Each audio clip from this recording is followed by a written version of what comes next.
Hey everybody, and welcome back to our channel. In today's video, we are going to show you how to delete your account on iPhone. Let's begin.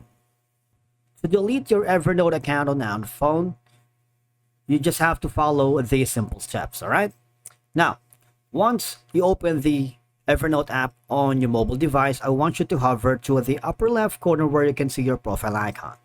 From here, I want you to click the settings.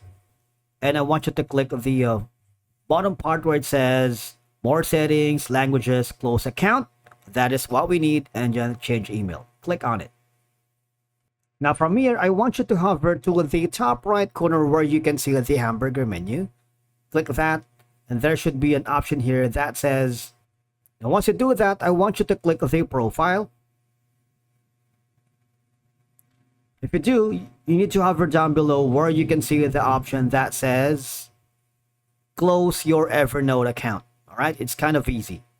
All I have to do is click the button right here, and the account status will be permanently remove your data and content.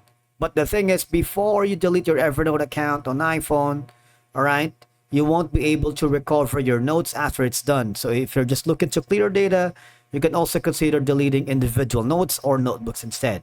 And you might wanna, of course, try to create some backup data of your notes, your notebooks here before you delete, because it's irreversible, it's permanent, right?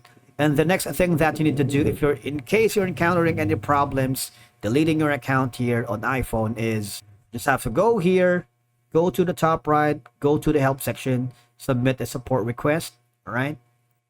Hover down below where you can see the submit form.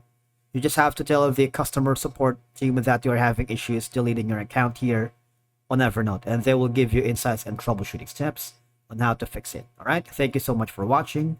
We will see you again in the next one.